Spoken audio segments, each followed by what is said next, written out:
Meus caros, 2022 terminou, começa o 2023 e não começa muito bem para Portugal. Diz o presidente que está no Brasil na tomada de posse de Lula, Drão, na representação de todos os portugueses. Bem, mas eu quero deixar já aqui claro que a mim ele não me representa. Eu não me sinto representado por Marcelo Rebelo de Sousa em lado nenhum, muito menos na tomada de posse de Lula, Drão. Ainda por cima, ao lado de José Sócrates e de Nicolás Maduro. Eu não sei realmente quem é que ele pensa que está a representar, mas como digo, ele não está a representar nem metade dos portugueses, de certeza absoluta. E esta é provavelmente a primeira grande confusão de Marcelo. Ele ainda não percebeu que as suas mais recentes tomadas de posição relativamente ao futuro deste desgoverno, ao futuro deste inacreditável primeiro-ministro, eu acho que é o último, não é o primeiro, eu acho que é o último, na melhor das hipóteses, protegendo declaradamente e sem sombra para dúvidas aquele que é provavelmente o pior primeiro-ministro da história recente portuguesa, pelo menos da democracia é de certeza absoluta, bem pior do que Santana Lopes, que no entanto não teve a sorte, não teve aquela estrelinha que tem Costa. Santana Lopes cometeu 3 recadas e foi posto na rua. Sampaio dissolveu o Parlamento, este já vai em 11, mais uma data de incompatibilidades e escândalos, mas infelizmente temos o Presidente da República que ainda consegue ser pior do que o próprio Costa. Como já disse em vários vídeos nós tivemos o azar cósmico de ter o pior Presidente da República juntamente com o pior Primeiro-Ministro de que há memória, pelo menos na história da democracia. O que vai naturalmente perpetuar o azar de Portugal. Começa com esta indigna tomada de posse, precedida de mais um banho num lago, a seguir já diz que quer ir ao funeral do Papa se for convidado, quer dizer, ele dá-se por convidado quando ninguém quer saber dele para coisíssima nenhuma. E é esta a vida de Marcelo, a sua ambição. Andar a pular de país em país como um elefante num lago de nenúfares. Agora, mais do que diagnosticar esta situação inacreditável para Portugal, que já está feito, eu próprio já o fiz várias vezes, mas é que a gente é surpreendido pelas notícias. Quando eu penso que já batemos no fundo, vem uma notícia que ainda bate mais. Quer dizer, há quem diga que quanto mais se bate no fundo, mais ele afunda. Portanto, isto não se vê o fundo ao tacho ou a luz ao fundo, isso sim, do túnel. Realmente em Portugal temos tido este azar ultimamente. E assim começamos um ano de 2023 que se augura bastante difícil por causa da inflação, mesmo que não haja mais nenhum agente externo, e vai haver.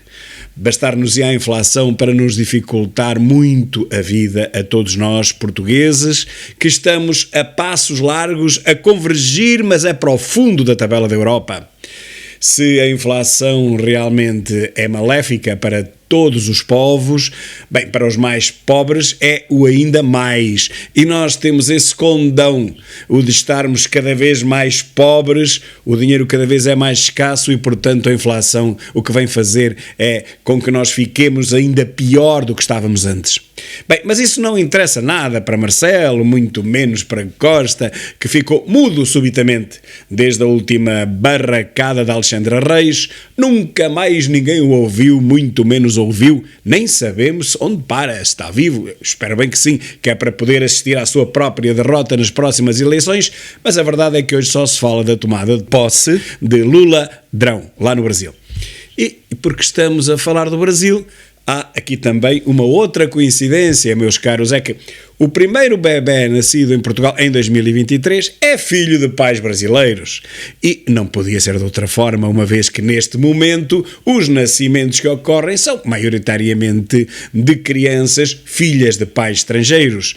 Há um negócio inacreditável do turismo de nascimentos, de que só agora as autoridades portuguesas se estão a dar conta, e eu nem sei se já deram conta, se calhar ainda nem sequer deram conta, mas as crianças que estão a nascer nos hospitais são predominantemente filhas de pais estrangeiros, a maior parte deles, ou grande parte, ilegais, e esta criança que vai fazer com que os pais fiquem também portugueses. É um negócio, chama-se no turismo dos nascimentos, e como nós não temos CEF, o CEF foi desmantelado, isto agora é a balda, toca a entrar toda a gente, nem que seja para virem apenas nascer em Portugal. Nascer em Portugal, são portugueses. Os pais automaticamente ficarão portugueses com pouco esforço e, portanto, esta é uma via inusitada, nunca pensada e muito menos imaginada pelos grandes legisladores portugueses que conseguiram, olhem, inventar um novo modo de legalização de clandestinos nunca visto. É o seguinte, se já cá estás há mais de um ano, mesmo que sejas clandestino, olha, passas a ser legal. Então, mas o que é que ele fez durante este ano? Isto não interessa. Então, mas se calhar andou a roubar, Não interessa, isso não faz mal. Desde que cá esteja há um ano, a lei permite que se possa legalizar sem perguntas feitas, no questions asked. Não é inacreditável isto, meus caros, mas haverá melhor processo para atrair tudo quanto seja bandidagem das partes mais recônditas deste planeta? Não há. Nós realmente, mais do que nos pormos a jeito, o que nós fazemos é atrair todo tipo de escumalha que queira vir para aqui, vinda lá de onde vier. É claro que depois queixamos-nos, depois há assaltos, há violações, há esfaqueamentos na via pública. Olha, hoje, por exemplo, houve 5 esfaqueamentos na Praça da Figueira. Se fosse a Inglaterra, seria logo um ato terrorista a nível mundial. Como é em Portugal, abafa-se a coisa, não se fala mais nisso. É como se fosse um atropelamento numa passadeira. Olha, foi um acidente, foi um azar. 5 esfaqueados na Praça da Figueira, 3 deles com gravidade, e não há terrorismo nenhum. Terrorismo foi o outro desgraçado, autista, o jovem, que estava a fazer um plano naquela cabeça maluca para, com os isqueiros comprados nos chineses, deitar fogo à universidade. Isso é que é terrorismo. Apanhou 2 anos e meio. Agora esfaquear 5 pessoas na via pública. Não, isso não é nada. Em qualquer outro lado é, mas aqui não. Portanto, vivemos com esta inversão de conceitos, vivemos num país de pernas para o ar, completamente ao contrário de todos os outros, e não só no seu empobrecimento, não só na sua falta de espírito crítico, não só na falta de notícias verdadeiras. Vivemos, meus caros, num país em que os maiores mentirosos, os maiores fabricantes de notícias falsas e factos falsos são as mais altas figuras do Estado. Marcelo nunca sabe de nada. Vai apurar. Santos Silva não deixa falar à direita. A esquerda pode dizer o que quiser, insultar quem quiser. E Costa, olha, desapareceu. A última vez que o vimos foi na capa de uma revista a ameaçar-nos: habituem-se que serão mais 4 anos. Pois eu daqui digo aos 3 que não acredito que sejam mais 4, nem 3 e nem 2. Se calhar nem ao fim deste ano chegam. Vejam o que aconteceu a Pedro Nuno Maserati. Vejam o que vai acontecer a Medina, já proximamente.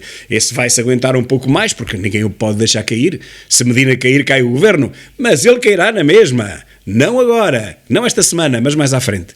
Assim que se conheçam os contornos em profundidade dos grandes negócios da TAP.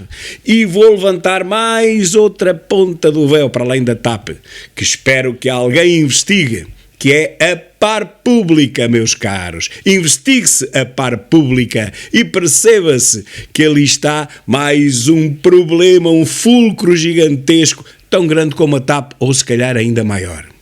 Fixem este nome, par pública, e vejam o que vai acontecer nos próximos meses. Para já, meus caros, espero que nada de bom aconteça a Lula, Drão, mas espero tudo de bom para o povo brasileiro. Espero que brevemente a população brasileira perceba que foi enganada. Eu nunca fui apoiante de Bolsonaro, mas quando comparado com Lula, quer dizer, não há realmente comparação possível, não é? O povo foi enganado pela comunicação social, ou comunistação social, como eu lhe chamo, mas também terá sido enganado pelo voto eletrónico, meus caros. Reparem que em todo o lado onde há voto eletrónico nas últimas eleições, há sempre desconfiança. instalam-se sempre muitas dúvidas e a verdade é que a direita começa sempre a ganhar as eleições, como foi no caso dos Estados Unidos e também do Brasil, e depois com o tempo a passar, a esquerda, como por milagre, começa a vir ao de cima. Este é um algoritmo que eu não percebi, mas é o que tem acontecido em todo lado onde há voto eletrónico. Para mim, no atual estado antidemocrático do mundo, reparem que Al Capone, Bonnie and Clyde, Jesse James, Billy the Kid só não são primeiros-ministros e não estão na tomada de posse de Lula porque já morreram, se não estavam lá todos. Enquanto a democracia não estiver suficientemente consolidada no mundo, meus caros, e sabemos que tirando a Europa, Estados Unidos, Canadá e poucos mais países, ela está perfeitamente consolidada, mas no resto do mundo não. É muito arriscado o voto eletrónico, porque ele é facilmente manipulável, apesar de nos garantirem que não. E quando vejo toda a gente garantir que não, eu fico logo com a certeza quase absoluta de que sim. Não começamos bem, não, mas vamos melhorar ao longo do ano. Tanto nós, aqui em Portugal, como no Brasil. Para isso, basta dar um pontapé no traseiro a quem nos desgoverna, a nós portugueses e a eles, brasileiros, a partir de hoje. Um grande abraço a todos e feliz 2023, exceto para Lula. Drão.